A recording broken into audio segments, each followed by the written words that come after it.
मराठी न शिकवणाऱ्या शाळा होणार बंद, दादा भुसे यांची मोठी घोषणा.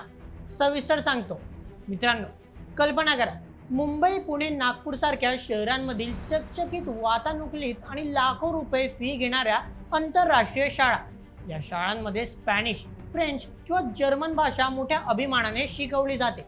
पण ज्या मातीत या शाळा उभ्या आहेत, त्या महाराष्ट्राची मायबोली मराठी मात्र या शाळांच्या अभ्यासक्रमातून गायब असते. आम्ही आंतरराष्ट्रीय बोर्डाचे आहोत, आम्हाला राज्याचे नियम लागू होत नाहीत, अशा आविर्भावात अनेक वर्ष या शाळांचा मनमानी कारभार सुरू होता. पण आज विधानसभेत एक असे वादळ आले, ज्याने या सर्व बड्या आणि धनदांडग्या शाळांच्या पायाखालची वाळू सरगवली आहे. एक असा निर्णय ज्याची कुणीही अपेक्षा केली नव्हती. आता केवळ नोटीस किंवा दंड नाही, तर थेट शाळेला टाळे लावण्याची तयारी सरकारने केली आहे. महाराष्ट्रात राहायचे असेल तर मराठी वाचावीच लागेल आणि शिकावीच लागेल, असा थेट इशारा राज्य सरकारने दिला आहे. हा निर्णय नेमका काय आहे, विधानसभेत हा स्फोट कसा झाला आणि याचे राजकारण आणि समाजकारण काय आहे, चला या संपूर्ण प्रकरणाचा सविस्तर आणि रंजक आढावा घेऊया आजच्या व्हिडिओमध्ये. राज्याचे शालेय शिक्षण मंत्री दादा भुसे यांनी विधानसभेत अत्यंत आक्रमक पवित्रा घेत एक ऐतिहासिक आणि कडक घोषणा केली. महाराष्ट्रातील कोणत्याही शाळेत, मग ती कोणत्याही माध्यमाची किंवा बोर्डाची असो, मराठी भाषा शिकवणे आता ऑप्शनल राहणार नाही, तर ते 100% सक्तीचे म्हणजेच मॅन्डेटरी आहे. जे हा नियम धाब्यावर बसवतील त्यांच्यासाठी सरकारने 2 स्टेप ॲक्शन प्लॅन तयार केला आहे. पहिला टप्पा समज म्हणजेच फायनल वॉर्निंग. आगामी शैक्षणिक वर्षात सर्व शाळांची कसून तपासणी होईल. जिथे मराठी शिकवली जात नाही त्या शाळांना लेखी स्वरूपात शेवटची समज म्हणजेच वॉर्निंग दिली जाईल.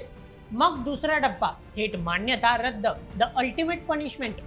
समज देऊनही जर शाळेने आपला आडमुठेपणा सोडला नाही आणि मराठीला अभ्यासक्रमात स्थान दिले नाही, तर त्या शाळेची किंवा संस्थेची शासनाकडून मिळालेली मान्यता म्हणजेच रिकॉग्निशन किंवा ॲफिलिएशन थेट रद्द केली जाईल. याचा अर्थ ती शाळा बेकायदेशीर ठरेल. थोडक्यात सांगायचे तर मराठी शिकवा अन्यथा शाळा बंद करा, असा हा स्पष्ट आणि थेट संदेश आहे. हा निर्णय रातोरात आलेला नाही. यामागे विधानसभेतील जोरदार राजकीय रणकंदन आणि विरोधी पक्षांनी सरकारला कोंडीत पकडण्याची रणनीती कारणीभूत आहे. शिवसेना उद्धव बाळासाहेब ठाकरे गट पक्षाचे आमदार हारून खान यांनी प्रश्नोत्तराच्या तासात हा विषय अत्यंत अभ्यासपूर्ण पद्धतीने मांडला. त्यांनी सभागृहाच्या निर्देशनास आणून दिले की कागदावर कायदे खूप आहेत, पण मुंबईसारख्या शहरात या कायद्याची अक्षरशः पायमल्ली होत आहे. गेल्या वर्षभरात मराठीच्या मुद्द्यावरून झालेली आंदोलने आणि जनतेचा रोष त्यांनी सरकारच्या लक्षात आणून दिला. त्यानंतर काँग्रेसचे आमदार अमित देशमुख यांनी या चर्चेत उडी घेत सरकारची कोंडी केली. त्यांनी थेट CBSE, ICSE आणि IB या बड्या बोर्डांच्या शाळांवर बोट ठेवले. इंग्रजी, हिंदी, उर्दू, गुजराती आणि कानडी माध्यमांच्या शाळा मराठीला केराची टोपली दाखवतात. ही वस्तुस्थिती सरकारने आधी मान्य करावी, असा थेट हल्ला त्यांनी चढवला.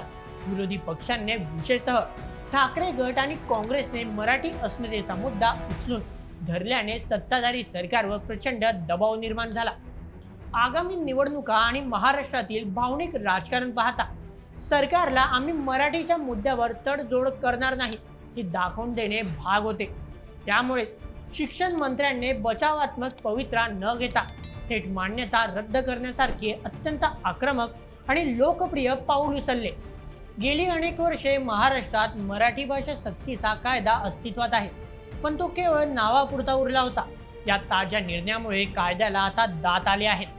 अनेक IB किंवा कॅम्ब्रिज बोर्डाच्या शाळा स्वतःला राज्याच्या शिक्षण व्यवस्थेपेक्षा वेगळे आणि श्रेष्ठ समजायचे. हा निर्णय त्यांना जमिनीवर आणणार आहे. राज्यात राहून इथली भाषा, संस्कृती आणि इतिहास न शिकता बाहेर पडणारी एक पिढी तयार होत होती. या निर्णयामुळे महाराष्ट्राची नाळ जोडलेली पिढी घडेल. सरकारी आणि अनुदानित शाळांमधील गरीब किंवा मध्यवर्गीय मुलांनीच फक्त मराठी का वाचायची? श्रीमंतांच्या मुलांनाही इथल्या मातीची भाषा यायलाच हवी. हा समानतेचा विचार यातून पुढे येतो. हा निर्णय केवळ भावनिक नाही, तर त्याचे अत्यंत व्यावहारिक आणि दूरगामी फायदे सर्वांनाच होणार आहेत. सविस्तर सांगतो. सर्वप्रथम विद्यार्थ्यांचा सर्वांगीण विकास संशोधनानुसार बहुभाषिक मुले अधिक हुशार असतात.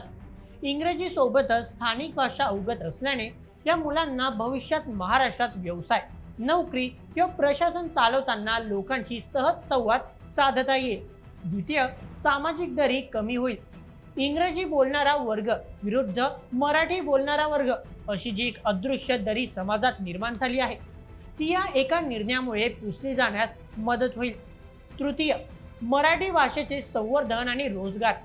सर्व शाळांमध्ये मराठी सक्तीची झाल्यामुळे हजारो मराठी शिक्षकांसाठी रोजगाराच्या नवीन आणि दर्जेदार संधी निर्माण होतील. तसेच मराठी पुस्तके, साहित्य आणि प्रशासनांना मोठी चालना मिळेल. चौथं, भाषिक सलोखा.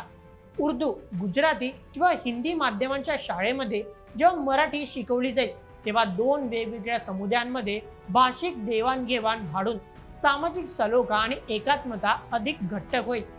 सरकारने घोषणा तर दमदार केली आहे, पण खरा खेळ आता सुरू होणार आहे. आगामी शैक्षणिक वर्षात म्हणजे जून महिन्यापासून शिक्षण विभागाचे अधिकारी प्रत्यक्षात शाळेमध्ये जाऊन तपासणी करतील का? बड्या आंतरराष्ट्रीय शाळांचे व्यवस्थापन हे अत्यंत प्रभावशाली आणि राजकीय वजन असणारे असते. त्यांच्यावर कारवाई करताना सरकारचा कस लागणार आहे.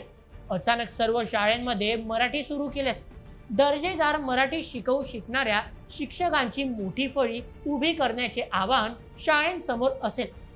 मित्रांनो, विधानसभेतील हा दिवस महाराष्ट्राच्या शैक्षणिक इतिहासात सुवर्ण अक्षरांनी लिहिला जाईल.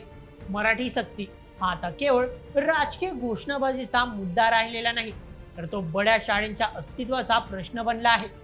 आता प्रतीक्षा आहे ती आगामी शैक्षणिक वर्षाची, जेव्हा सर्जिकल स्ट्राईकची प्रत्यक्ष अंमलबजावणी मैदानात होताना दिसेल. तर मित्रांनो, संपूर्ण प्रकरणावर तुमचे काय मत? तुम्हाला काय वाटतं? सर्व शाळांमध्ये मराठी भाषा शिकवलीच पाहिजे का?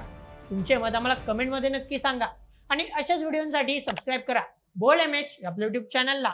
धन्यवाद.